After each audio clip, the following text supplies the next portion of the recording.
É mais complexo, é mais difícil, mas nós temos promessas que vão nos capacitar. Às vezes você vai ter tempo para expor mais coisas, às vezes menos coisas, tá? Mas você deve se concentrar nos pontos principais do Evangelho. Falar de Jesus, Jesus ressurreto, Jesus crucificado, Jesus ressurreto, falar do pecado, da salvação, isso é importante. Não tenha medo, tá?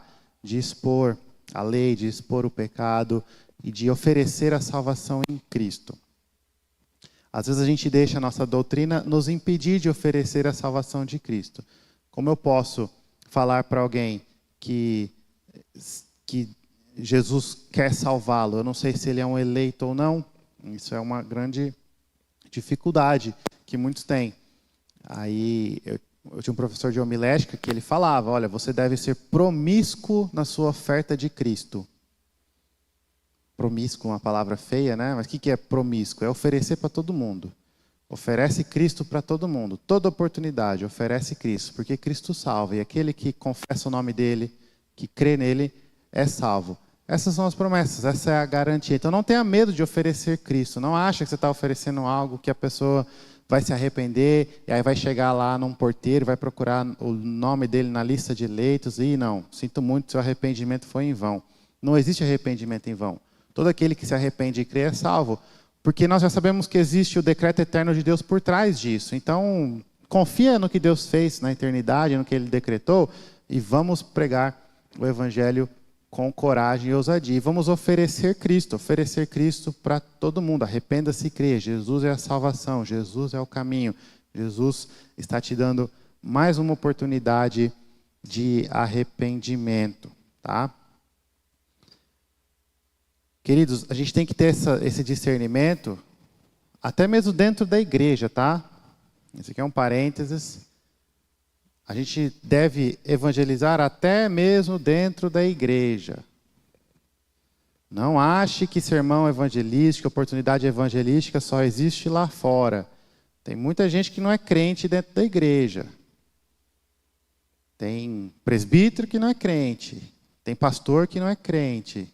Tem crente de 40, 50 anos de igreja que não é crente.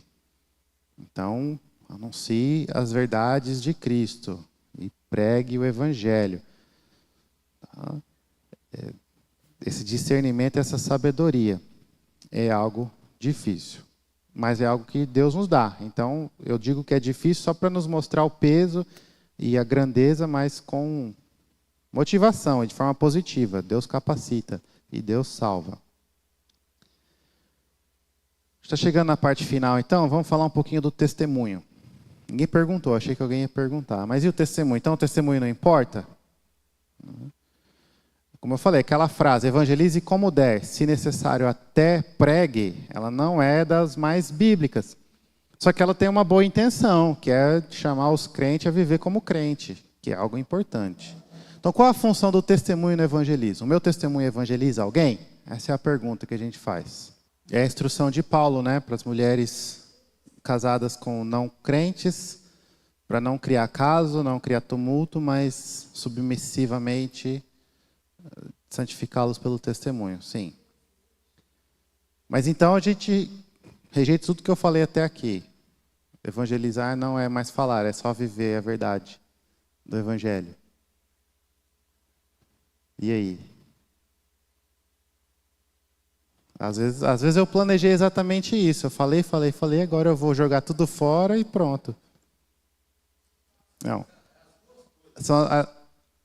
Tem outro texto bíblico que fala que a nossa vida, o nosso testemunho, ela é adorno para o Evangelho, para a nossa mensagem. O que é adorno? Enfeite, acessório, embeleza. Exatamente isso. É a mesma explicação para os sinais que Jesus fazia e a mensagem que ele pregou.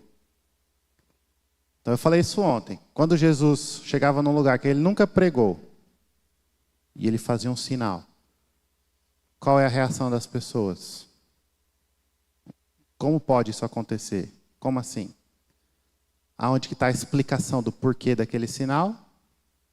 Na mensagem do Evangelho. Em outros lugares ele chegava e pregava. A reação é, mas será que isso é verdade?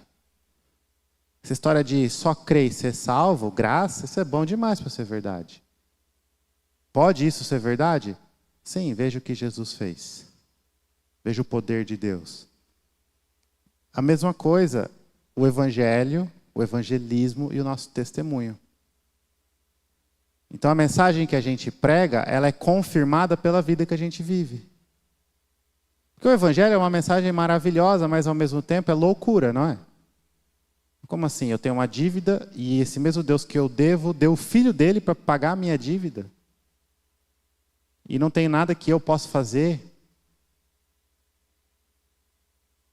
Na verdade, se eu acho que tem uma coisa que eu posso fazer, é aí que eu estou em dívida mesmo. Tudo que eu tenho que fazer é admitir a minha insignificância, minha impotência, minha incapacidade e só descansar em Jesus? É loucura. Como pode isso ser verdade? Olhe para a vida dos crentes. Olha o que a graça faz com a pessoa. E aí entra o que a gente falou ontem. Ele ama o vizinho a ponto de ajudar sem querer nada em troca, de respeitar, de ouvir, de honrar. Ele não é vingativo, não, pelo contrário, quando ofendem a ele, ele vira a outra face. Como pode? E aí, as pessoas que não conhecem a mensagem, mas só vê ele vivendo, perguntam, mas por que você faz isso, cara? Você é bobo. Por que você não é vingativo? Por que você não é um tubarão nesse grande mar que é o mundo? Uma fera e domine o seu espaço? Não deixe ninguém passar por cima de você, não. Não. Porque Jesus fez muito mais por mim. E aí o Evangelho explica como eu vivo. Então, em momento nenhum, a gente está diminuindo a importância do testemunho. Mas o testemunho confirma a mensagem anunciada. E a mensagem anunciada, ela explica o porquê eu vivo como eu vivo. As duas coisas precisam coexistir. E aí, desse jeito, o testemunho enfeita, embeleza, adorna a comunicação, que é essencial. Que é essencial. Agora, se eu prego uma coisa e eu vivo outra, eu estou anulando o evangelho. Não é isso que Paulo falou para Pedro? Quando Pedro comia com os gentios, conversava com os gentios, mas daí chegou uns judaizantes e ele se afastou dos gentios. Pedro falou para ele, Paulo, você está anulando o evangelho que você prega, pela sua atitude. Você falou uma coisa e está fazendo outra. Você está anulando a graça. Paulo fala de forma bem rígida, você está anulando a graça de Deus. Tem muito crente que anula a graça de Deus na forma que vive. Então, o testemunho é essencial. Por isso que eu volto a dizer, ser um evangelista é muito mais difícil. Porque não só agora você precisa de tudo aquilo que foi falado, de entendimento, sabedoria, discernimento, amor pelo próximo, ainda tem que viver uma vida que vai confirmar essa mensagem maravilhosa do evangelho. É só pela graça de Deus. Então, o evangelista, ele é em primeiro lugar... Todos nós devemos ser evangelistas. Ele é extremamente humilde, dependente da graça de Deus. O testemunho é fundamental.